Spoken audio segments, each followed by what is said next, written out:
अशोक जी bank में manager थे। उनकी लाडली सिमरन बहुत ही समझदार व गुणी थी। जो भी एक बार मिलता तारीफ किए बिना रह न पाता।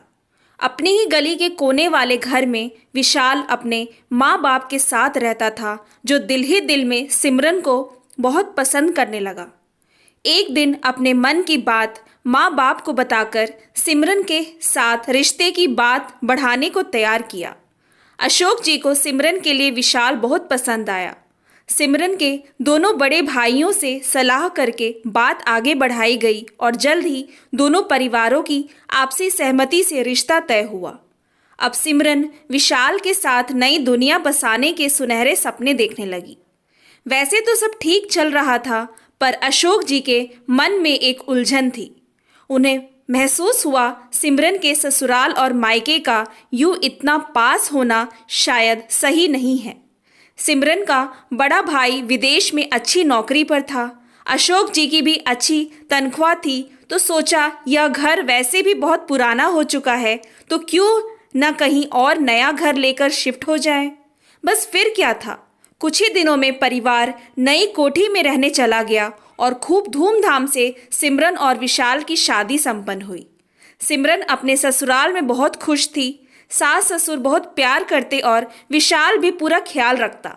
समय बहुत अच्छा चल रहा था, परंतु एक दिन अशोक जी को हार्ट अटैक आया और वे हमेशा के लिए परिवार को छोड़कर चल बसे।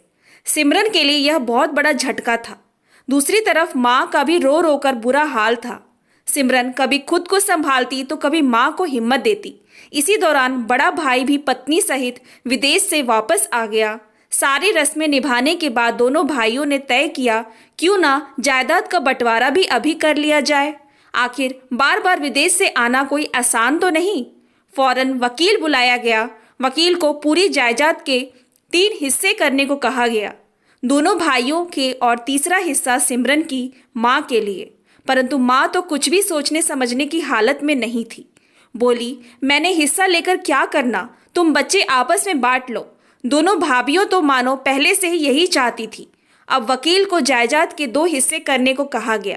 तभी विशाल बोला, नहीं, हिस्से तो 3 ही होने चाहिए। अब तो बेटियां भी जायदाद में बराबर की हकदार हैं, तो फिर ऐसे में सिमरन का हिस्सा। अचानक विशाल के मुंह से ऐसी बात सुनकर सब हैरान रह गए। दोनों भाई भाभियां सिमरन को घूर कर देख रही थी और सिमरन हैरानी से विशाल को।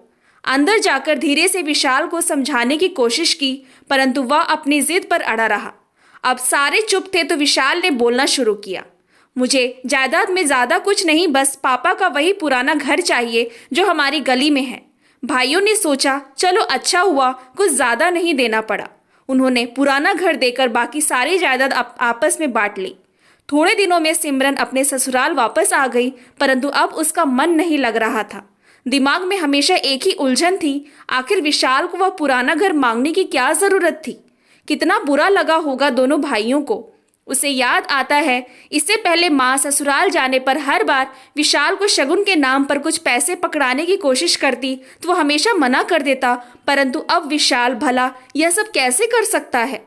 विशाल से कुछ पूछती तो बस एक ही जवाब सुनने को मिलता, समय आने पर सब अपने आप पता चल जाएगा। दिन बीतते गए, परंतु इस दौरान कभी मायके से बात न हुई। सिमरन को माँ की चिंता सताने लगी तो वह खुद ही मिलने पहुंच गई। वहां जाकर माँ की हालत देखकर पैरों तले जमीन खिसक गई। बड़ा भाई अपने हिस्से की संपत्ति बेचकर पत्नी सहित विदेश जा चुका था और छोटी भाभी को माँ को 2 वक्त की रोटी देना भी बोझ लगता। माँ की हालत बहुत खराब थी। सिमरन ने रोते हुए माँ को साथ चलने को बोला, परंतु माँ को बेटी के ससुराल में रहना मंजूर नहीं था। रोती हुई सिमरन अपनी ससुराल लौट आई। घर आकर सारी बात विशाल को बताई तो वह बोला, मुझे लगता है अब वह समय आ चुका है जब मैं तुम्हें बताऊं आखिर पापा की जायदाद से मैंने वह पुराना घर क्यों मांगा था। तुम्हारे भाइयों की नीयत बहुत पहले बदल चुकी थी और मुझे इसका आभास हो चुका था, परंतु माँ और तुम दोनों ही इस बात को समझने की हालत में नहीं थी। बस इसीलिए मैंने वह पुराना घर अपने पास रख लिया, क्योंकि मुझे पता था माँ किसी भी हालत में हमारे साथ हमारे घर में खुशी से नहीं रह पाएंगी। हम सुबह ही चलकर उस घर की सफाई करवा लेंगे और फिर माँ को यहाँ अपने पास ले आएंगे। हमारे पास रहेंगी तो तुम दिन में जब कभी देख सकोगी। मैं भी समय मिलते ही चला जाऊंगा। इस तरह माँ की बात भी रह जाएगी और अच्छी देखभाल भी हो जाएगी। अपने पति के मुंह से यह सब सुनकर सिमरन की आंखों में पछतावे के आंसू थे। इतने समय से पता नहीं विशाल के बारे में क्या क्या सोच रही थी। वहीं दूसरी तरफ विशाल बेटों से बढ़कर अपना फर्ज निभा गया।